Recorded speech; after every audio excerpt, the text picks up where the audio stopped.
Olá, meus pontinhos de luz! Chegou o dia que a gente estava tanto esperando. Vocês, eu, nós, da gente começar o nosso segundo livro do Clube do Livro, que é o Yoga para Nervosos. Que, como eu falei para vocês, o melhor nome seria Yoga para Ansiosos. Ou ainda, Yoga para todos nós. Porque o que tem ensinando aqui dentro desse livro são coisas que vão ajudar todos nós no nosso dia a dia. Esse livro me ajudou muito em uma época da minha vida e aqui tem ensinamentos que eu uso, na verdade, até hoje, assim, diariamente. E como eu falei, quando eu falei do livro para vocês, né? Quando eu descobri esse livro, eu amei tanto que eu saía dando ele de presente para todo mundo. Então, como me ajudou muito e me ajuda muito até hoje, eu tenho certeza que vai poder ajudar vocês também. E por isso eu estava muito, muito animada para a gente começar. Eu vou começar pela introdução, tá? Eu sei que tem, assim, alguns textinhos antes, mas eu vou começar pela introdução. Só quero ler a dedicação que o professor Hermógenes colocou nesse livro. Ele dedicou aos médicos. Achei tão bonita a forma como ele escreveu. Ele escreveu: ao médico cuja missão é salvar do inferno psicossomático multidões que sofrem, minha homenagem. Psicossomático, né? De repente, se alguém não sabe o que significa, são coisas que começam na nossa mente, com as nossas emoções, né? E afetam o nosso corpo físico. Então, tem tudo a ver, né, com o que o yoga pode ajudar, né? Porque o yoga não é só aquelas posturas malucas, nem somente com a meditação, por exemplo. É tudo junto, é a união de corpo, mente e espírito, integrando tudo isso, né? Por isso que ajuda tanto. Começando com a introdução. Uma frase de Claude Bernard. Dia virá em que o fisiólogo, o filósofo e o poeta falarão a mesma língua e se entenderão entre si. Nesse dia, uma medicina dinâmica surgirá. Em agosto de 1968, a revista brasileira Realidade publica: em 68, nos consultórios médicos das grandes cidades do mundo, dezenas de vezes por dia, milhares de pessoas vão pedir socorro. Elas sofrem de angústia, a doença do nosso século, que se espalha cada vez mais. Os próprios médicos, quando ouvem as aflitas confissões de seus pacientes, sentem-se também um pouco angustiados. Sabem que, depois do tratamento, muitos voltarão ao consultório mais confusos e abatidos que antes, atingidos pelo outro lado da doença. Ficaram viciados em remédios.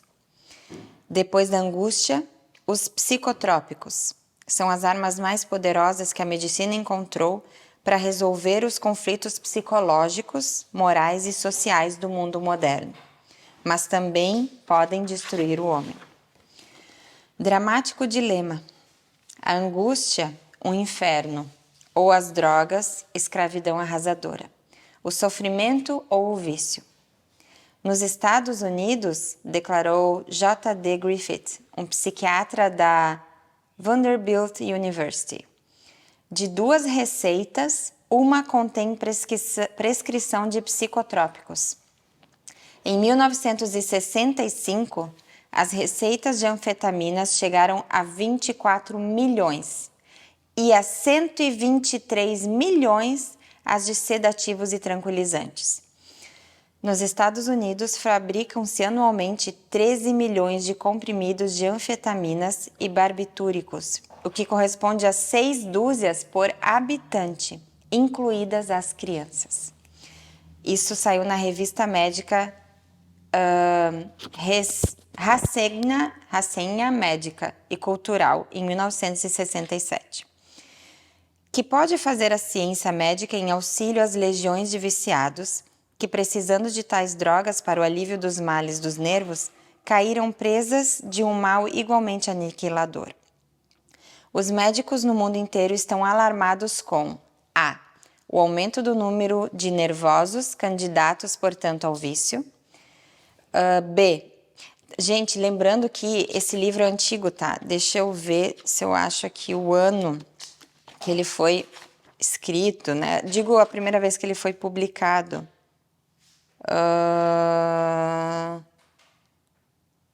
Não tô achando aqui, mas o que eu quero explicar é que às vezes é estranho a gente ver, né, ele falando por nervosos, parece algo assim meio, sabe, falando esquisito da pessoa, da gente. Mas é que na época se usava essa palavra, mas hoje em dia a gente usaria ansiosos, estressados, que é uma coisa que cada um de nós sente em algum momento da semana ou do dia, ou enfim, da vida, né? Então, aumento de número de nervosos, lê-se ansiosos, candidatos, portanto, ao vício. E aqui ele não está falando vício de drogas ilícitas, né? Ele está falando vício em medicações prescritas. Os médicos no mundo inteiro estão alarmados com também B. Os funestos resultados do tratamento com estas drogas. E C. A falta de uma solução verdadeira que substitua a perigosa trapaça que é o tratamento químico, até agora reconhecido como o mais à mão, né? O mais prático de usar. Haverá mesmo tal tratamento? Como seria ele? Condenando aquilo que chamou de camisas de forças químicas, o famoso neurocientista Dr. Paul Chauchat, numa discussão entre eminentes cientistas e humanistas promovida pela Nouvel Observatoire de Paris e publicada pela revista brasileira Manchete, assim se exprime. Estou de acordo com Jean Rostand, quando diz que, querendo melhorar o comportamento humano com substâncias químicas, corre-se o risco de desencadear catástrofes. E adiante. Sou partidário da educação do cérebro.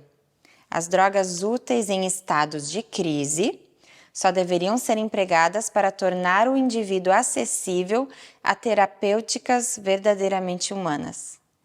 Que bom que ele falou isso, porque eu ia falar isso, que algumas vezes, com certeza, esses medicamentos são necessários para um resgate, né, imediato.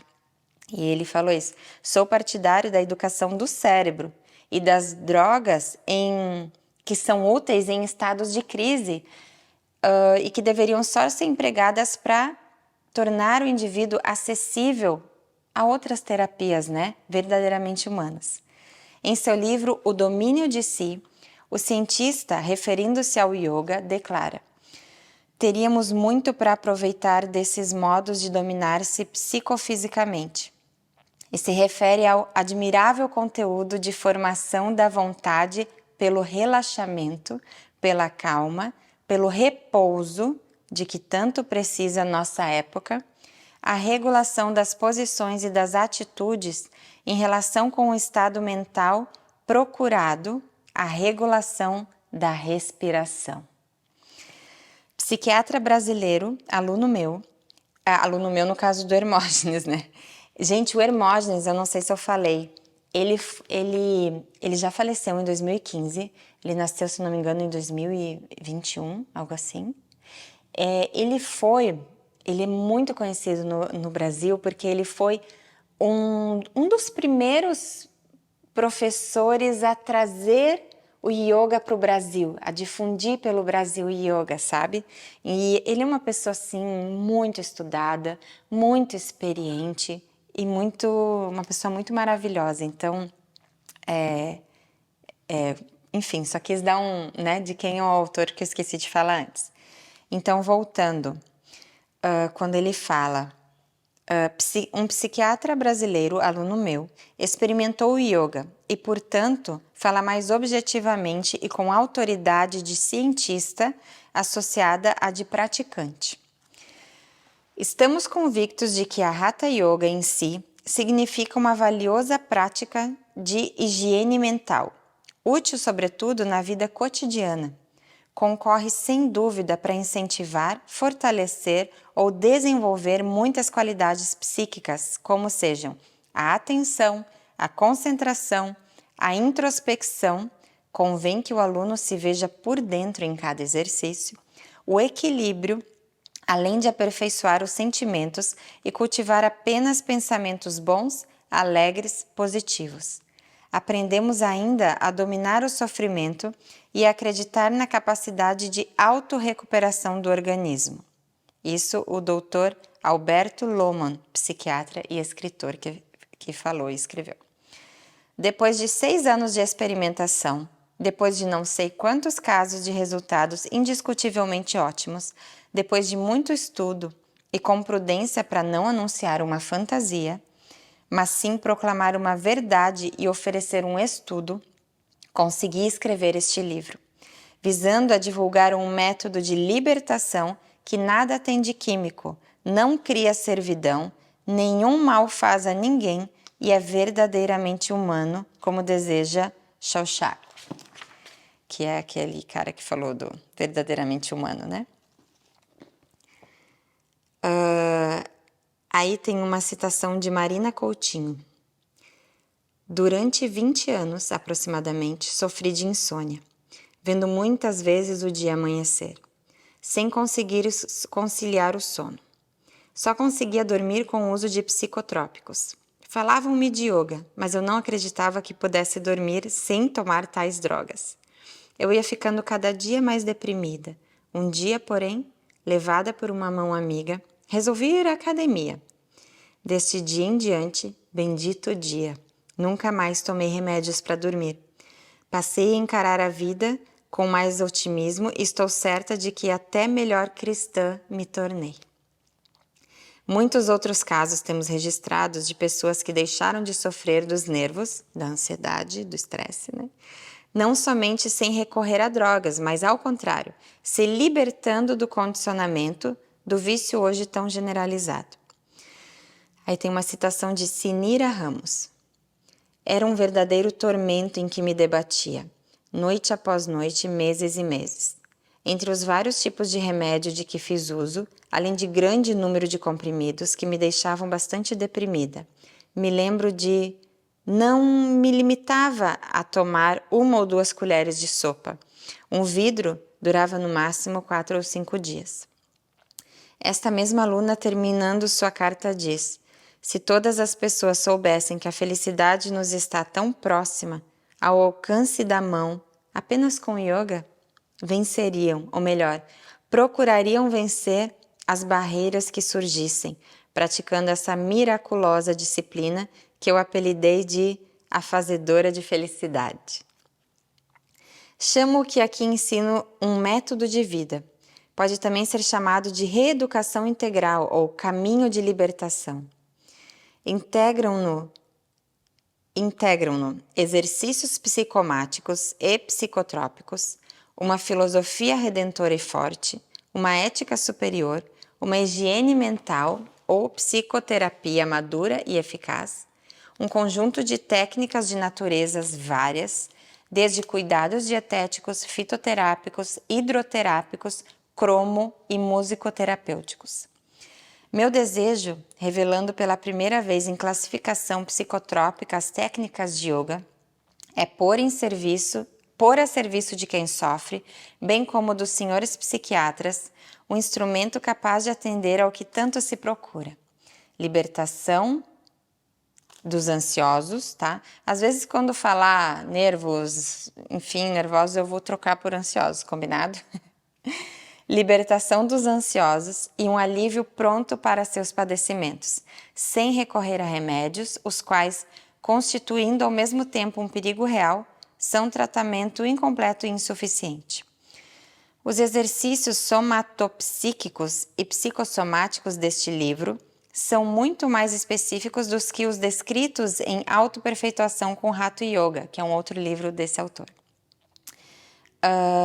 No entanto, apenas seguindo as instruções daquela obra, do Autoperfeição com Hatha Yoga, um senhor de Vitória de Santo Antão, interior de Pernambuco, me comunicou: foi a maior fonte de energia e bem-estar físico e mental que consegui.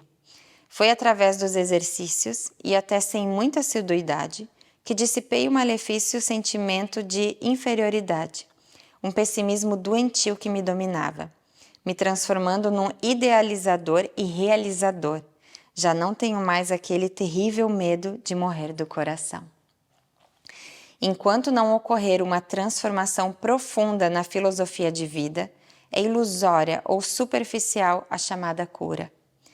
Ter-se-á somente a remissão efêmera dos sintomas alarmantes. É preciso mudar ideias, sentimentos, motivos, anseios e filosofia de vida. Antes sê-lo aluno, vivi uma vida negativa, pensando e agindo negativamente. Descrente de tudo e de todos e das virtudes, me afastava na vã tentativa de preencher um vazio que não sabia de onde vinha.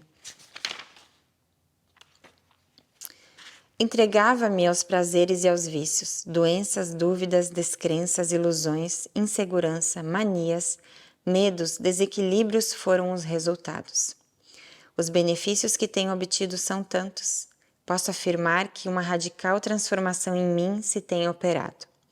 Há um Deus supremo, que é todo amor, amparo, perdão.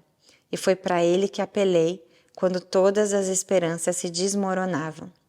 Hoje, no plano psíquico, o indispensável equilíbrio emocional e o sistema nervoso rebelde está domado, dando lugar à calma e à paz interior.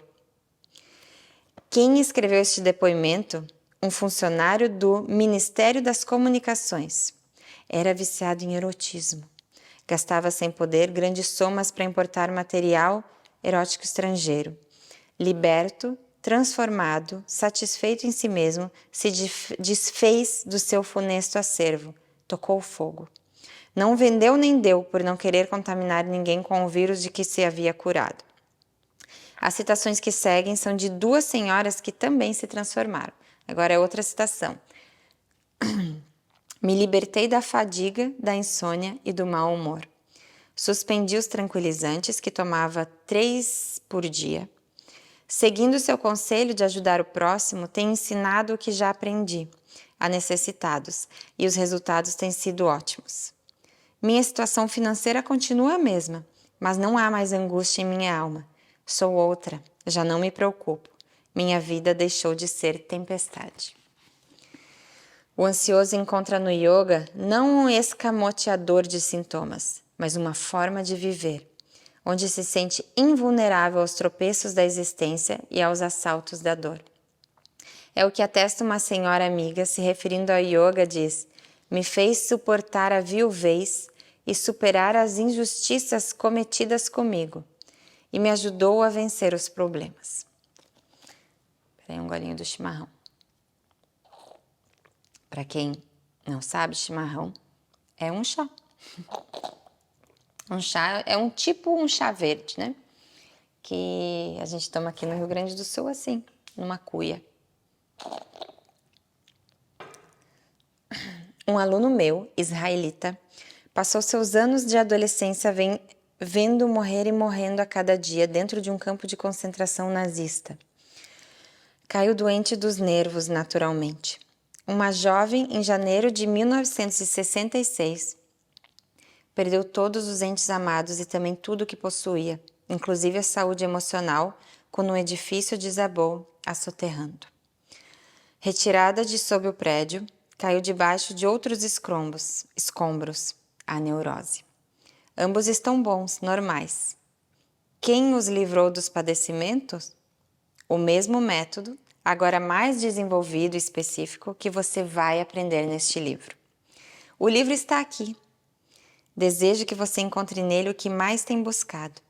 Desejo vir a saber que você superou não somente suas crises, mas também suas limitações, imperfeições e sofrimentos. Desejo que, atendendo a ele, autorizado pela experiência redentora, ajudar outros também a se libertar. Leia, medite, pratique. Faça-o sem receio, na plena e inabalável convicção de que vencerá a distância que o separa da paz, da luz, da verdade, da justiça, do amor, da beleza e da boa saúde. Você tem no livro um amigo completo e sempre solícito, pronto a orientar a sua caminhada. Desculpe se usei muitas situações e depoimentos, eu quis fazer você acreditar pelas evidências dos fatos. Desculpe se no texto me alongo um pouco nas explicações das bases científicas do método. Pretendi demonstrar a solidez das mesmas bases. Assim, tanto aquele que só acredita nos fatos, bem como aquele que só aceita a linguagem e dados científicos, não terão como duvidar. Este não é um dos muitos livros que são lidos e deixados em abandono na estante. É para ser consultado diariamente, pois se propõe a ajudar você a se transformar. Foi escrito sob uma convicção essencial de que só esta transformação é que merece ser chamada de cura. Curar-se não é deixar de sentir os sintomas, mas trocar repressão por compreensão, ignorância por sabedoria, ansiedade por contentamento, psicodelismo por alegria tranquila, alienação por autoconhecimento, desespero por coragem, regressão por evolução, erotismo por amor, fadiga por energia, ódio por benevolência, guerra por paz, medo por serenidade, tédio por alegria de viver, prazeres medíocres por felicidade duradoura, astenia por vibração, vício por liberdade, vazio por plenitude, mentira por verdade, desejos por vontade, agitação por quietude, desvarios por sobriedade, dependência por autossuficiência, brutalidade por refinamento, angústia por segurança, fragmentação por unidade, doença por rigidez, ociosidade por ação fecunda, embotamento por criatividade, distância de Deus por Eucaristia, apego por renúncia, hipocrisia por autenticidade, ressentimento por perdão, fragilidade por invencibilidade, passividade por cooperação, mendicidade por doação, cobiça por desapego, distância e conflito, carência e sofrimento por yoga. Você não acha que uma transformação assim não é possível mediante uma única leitura que se esquece com o passar do tempo? Você precisa reler muitas vezes, principalmente a parte 5, sadhana, a fim de pôr em prática suas indicações. Sempre que estiver dentro de uma situação adversa, volte a ler aqueles capítulos, bem como o livro Mergulho na Paz, também de minha autoria. Você encontrará ali certamente uma eficiente ajuda. Sozinho, ninguém produz. Ninguém pode se orgulhar de ser autor único de qualquer coisa. Esse livro não seria escrito se eu não contasse com a sabedoria dos antigos e modernos sábios do Oriente e do Ocidente. A eles, meu agradecimento. Tenho de agradecer a minha esposa, Maria Bicalho, emanação de ternura, companheira constante em minha jornada, de cujos carinhos e conselhos recebi alento e vontade de produzir. Reconhecido sou a meus assistentes, professores Dr. Selenócrates Marbach de Oliveira, João Batista Costa e Arthur Santos, solícitos colegas de trabalho. Agradecido também estou ao Dr. Oswaldo Paulino, ao Dr. Luiz Mário Duarte, autor da apresentação à edição revista, e ao Dr. Cláudio Cécil Polan, pela colaboração no capítulo de fitoterapia. Agradecido principalmente ao Onipresente, a cuja graça acredito tudo que em mim vale para dar. Hermógenes. Vamos para a parte 2. Acho que eu vou ler mais a parte 2 hoje, e daí, gente, no próximo vídeo eu vou começar... Enfim, deixa eu ver se eu conseguiria hoje. Não.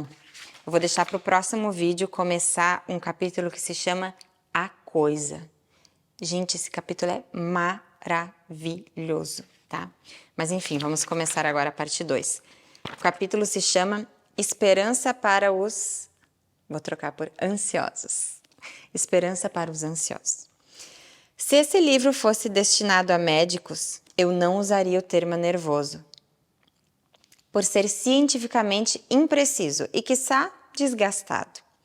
Mas, como estamos interessados numa conversa onde a simplicidade produz o maior proveito, vamos chamar nervoso aquele campeão de desventura, para quem a existência é uma cruz pesada, sem lenitivo, paz ou repouso que, tendo inutilmente buscado 1001 saídas para o seu drama, se desespera achando impossível encontrar uma sequer. Tanto pode ser rico como muito pobre, ignorante como letrado, patrão como o mais humilde empregado, religioso como agnóstico, jovem ou velho, professor ou estudante, político no governo ou na oposição. Embora possa, por ser rico, ter segurança econômica e acesso a todas as coisas que amenizam, embelezam e dão gostosura às existências, se sente miserável. É um sedento incurável, pois, embora estando à beira da fonte, não consegue vê-la. Sua tristeza parece onipotente. Pode ter conquistado as maiores láureas na arte ou na ciência, e, no entanto, no semblante de abatimento revela, e todo mundo pode ver, somente desgraçada insatisfação. Não importa seja jovem, bonitão, cheio de prazeres, vigor e mulheres, porque se sente incapaz para a felicidade.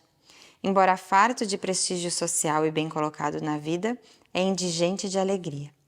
Que importa que seus sermões bonitos e inteligentes tenham a admiração dos auditórios, se ele se sente um vencido e agitado clérigo. Moças lindas, rainhas de passarela, cobiçadas pelos homens, invejadas pelas mulheres, se nervosas, se ansiosas, são presas de solidão imensa e vivem carentes de paz. Todo ansioso sente falta de algo, que julga essencial e que, por não ter, embora possua ter tudo o resto, faz de seus dias uma fieira de torturas subjetivas, íntimas e inenarráveis. A todo ansioso falta ser algo. A todo ansioso falta fazer algo. Faz todo sentido, gente. Em diferentes níveis, né? Porque aqui ele tá falando assim em uma ansiedade nível master, assim, né? Mas se a gente for pensar, todos nós na nossa vida, quando a gente sente alguma ansiedade, é por isso, porque a gente está tentando ter controle de algo, né, que a gente não consegue no momento. A gente está tentando a gente quer algo, seja físico, emocional, ou que aconteça na vida e que a gente não tem controle sobre isso. E aí a gente fica ansioso. Pode ser numa pequena coisa, numa grande coisa. Eu adoro isso, tá até sublinhado assim, sabe, com o marca-texto.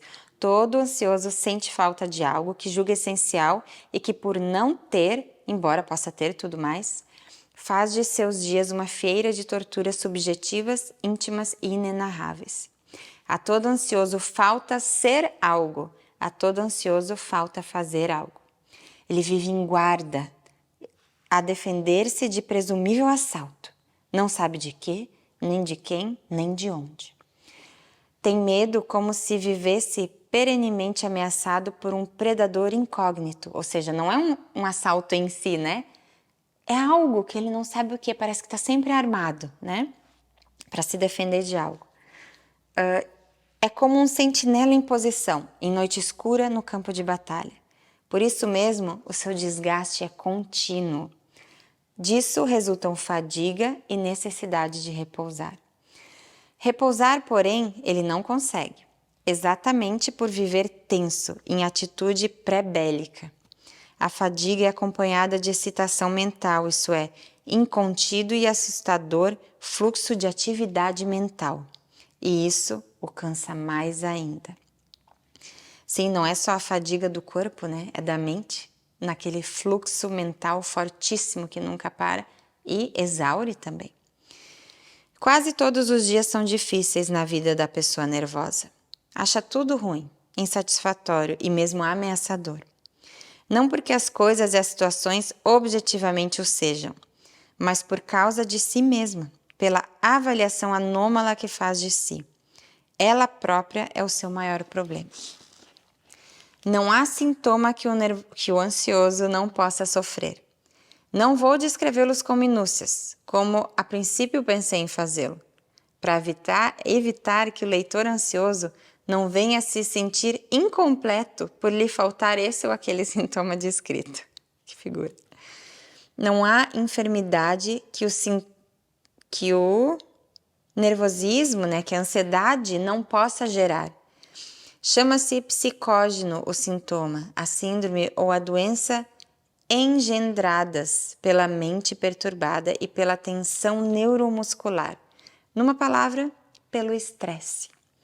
Não obstante o coração, por exemplo, se encontre estruturalmente perfeito, o estado da mente, a tensão e os nervos, em desordem, lhe perturbam a função e a pessoa sente taquicardia ou bradicardia assustadoras.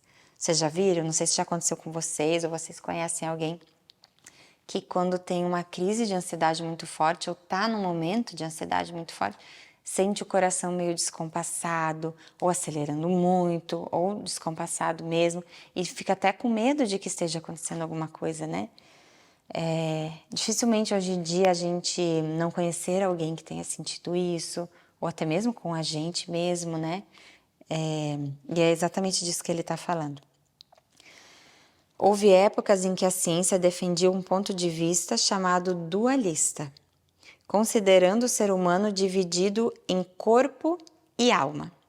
Na Idade Média se dizia até ser a alma coisa de Deus e o corpo do diabo. Por muitos séculos se admitiu um hiato irreconciliável entre esses dois opostos.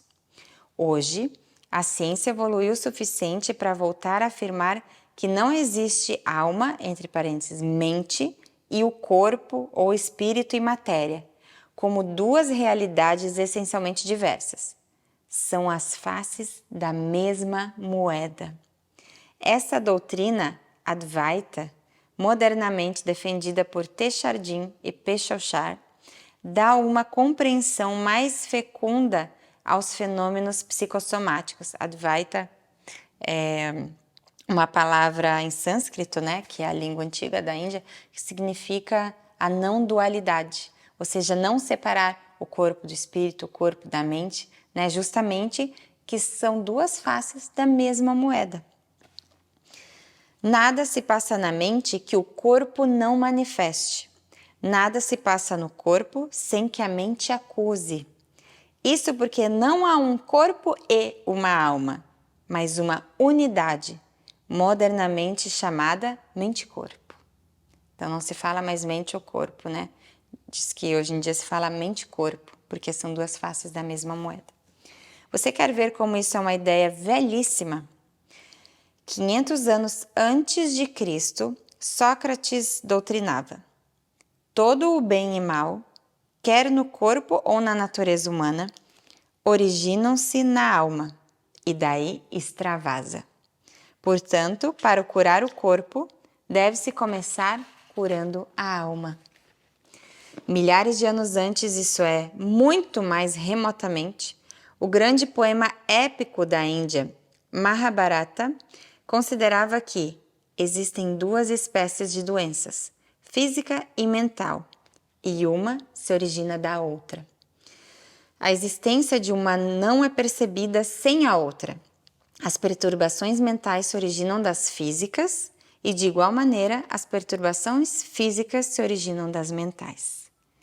É muito interessante como hoje em dia já tem vários estudos e práticas, de colocar em prática mesmo e ver que é real. Que tem muitos sentimentos na gente que a gente não consegue libertar, extravasar, se a gente antes não libertar no corpo físico. Não é à toa que, por exemplo, o psoas, um dos nossos músculos aqui de dentro do quadril, ele é chamado de músculo da alma. E principalmente se manter muito sentado. Assim, para a gente alongar o psoas, fortalecer ele, são exercícios mais específicos, né? Inclusive no meu curso Yoga Restaurativa, a gente tem, né, exercícios, aulas pro músculo da alma. Porque se a gente não trabalhar ele especificamente, pensando nele, a gente às vezes não consegue soltar coisas, né, dentro de nós, na nossa mente, no nosso espírito. Você estranharia um homem engravidar, não é? Pois isso já se deu como um fato psicógeno, isso é, engendrado pela mente.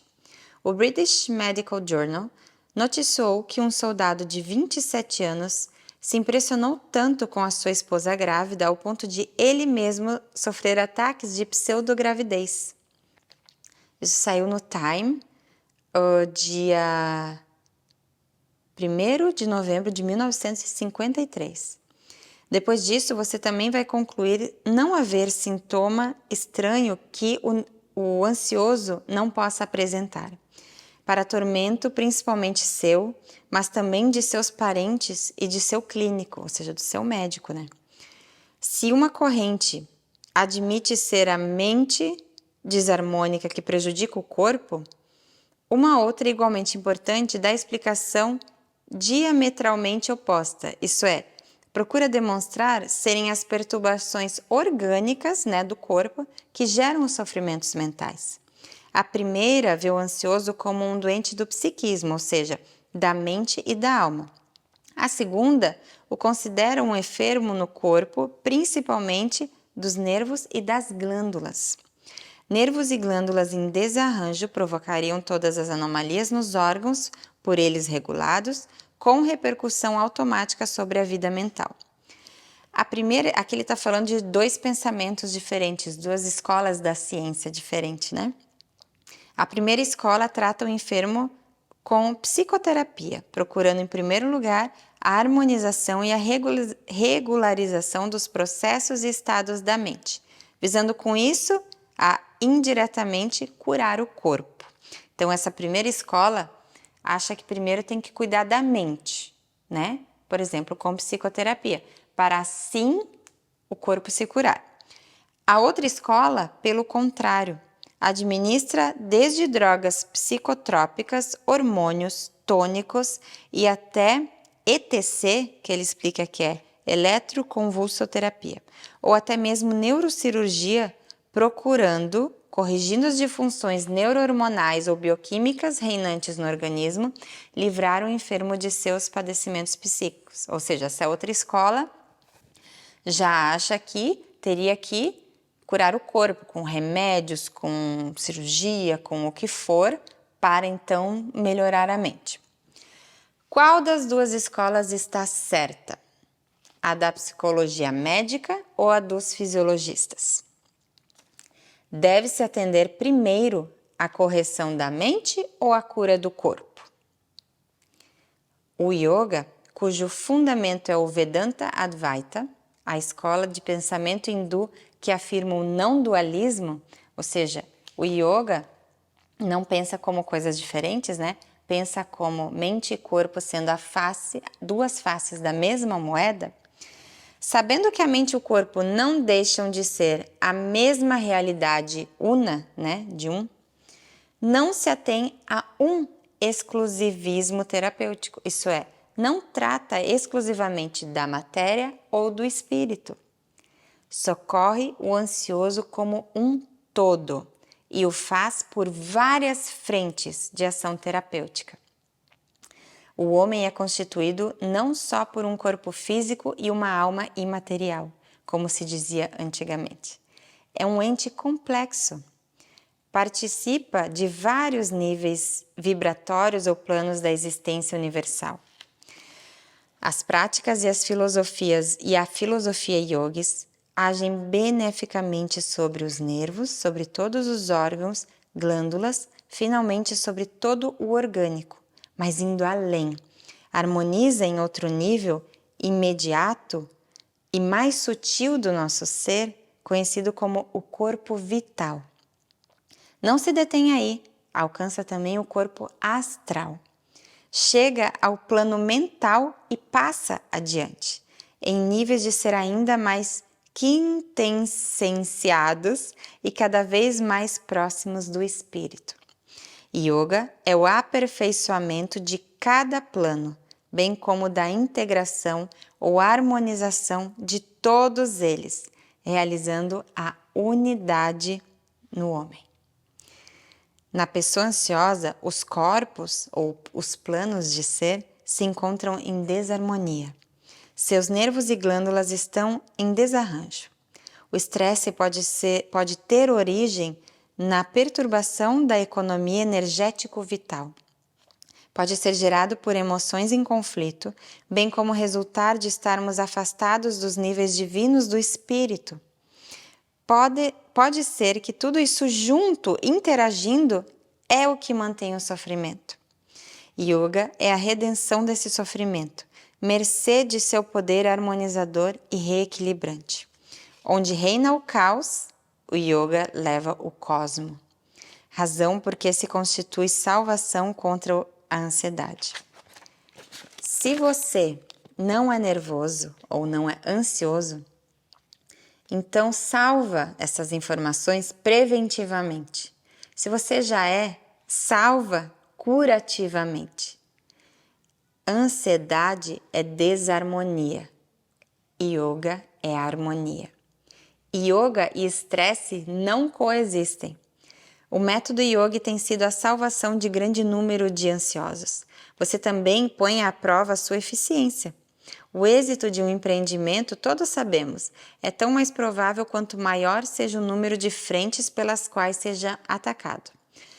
O método yoga terapêutico, seja por aliviar um ansioso, seja para aproximar ainda mais de Deus um homem sadio e de espírito religioso, pode-se dizer, o mais completo. Ataca o objetivo por todas as frentes. Você, se está estressado, deve estar ansiando por uma solução para o seu problema. Deseja uma saída para o seu martírio. Desde o primeiro instante em que começou a ler este livro, já está encaminhando a sua libertação. Tudo quanto ele disser, cada palavra sua só tem um objetivo: te ajudar a vencer. Não importa qual seja o seu caso particular, as causas e peculiaridades de seus incômodos, o yoga contribuirá para maior êxito dos esforços de seu médico ou psicólogo. Olha que legal que ele está falando. Seja o que for que você sente falta, que você precisa de ajuda, o yoga vai ajudar os esforços do seu médico ou do seu psicólogo. Então, obviamente, né, como ele mesmo faz o agradecimento aos médicos nesse livro, ele sabe que todas essas frentes são importantes: acompanhamento com o médico, acompanhamento psicológico, se necessário. E o que ele está dizendo é que o yoga vai ajudar ainda mais a potencializar tudo isso que você estiver precisando. No fim dessa estrada, você se deslumbrará com o horizonte que há tanto andava buscando. Ela termina lá em cima, de onde você pode sorrir vitorioso por ter saído do vale escuro da angústia. Lá existem luz, felicidade e paz ao seu dispor. Você vencerá o nascer do sol e o sol será seu. Nunca mais a penumbra. Nunca mais os grilhões da intranquilidade e do desânimo. Nunca mais o medo lançará suas macabras redes sobre a sua cabeça. Você poderá dormir um sono profundo depois de tantas lutas, até agora frustradas.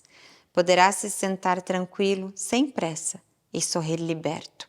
Poderá jogar fora as drogas psicotrópicas e que tem infrutífera e obsessivamente recorrido. Durante anos experimentei esse método em muitas pessoas que ficaram boas.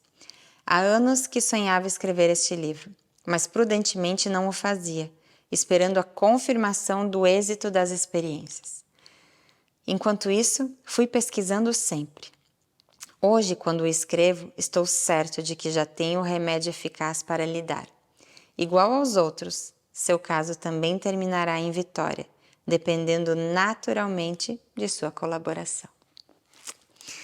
Por hoje tá bom, que o próximo capítulo que a gente vai começar é A Coisa, que é interessantíssimo e maravilhoso.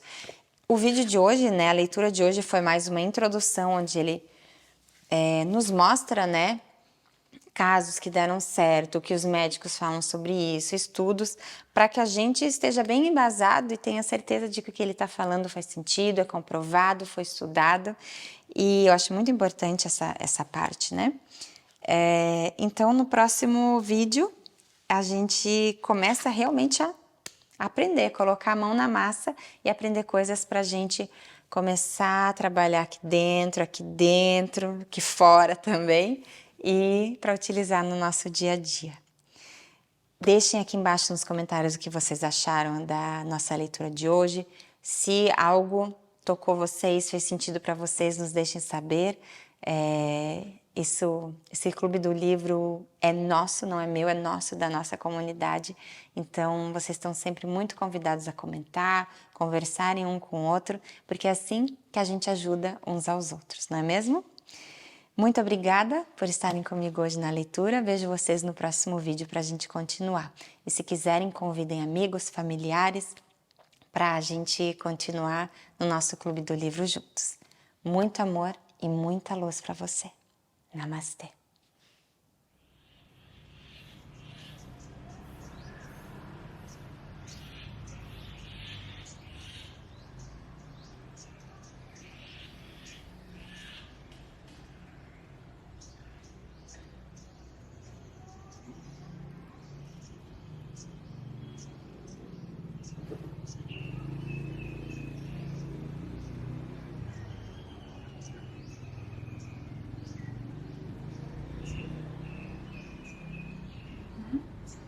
Mhm.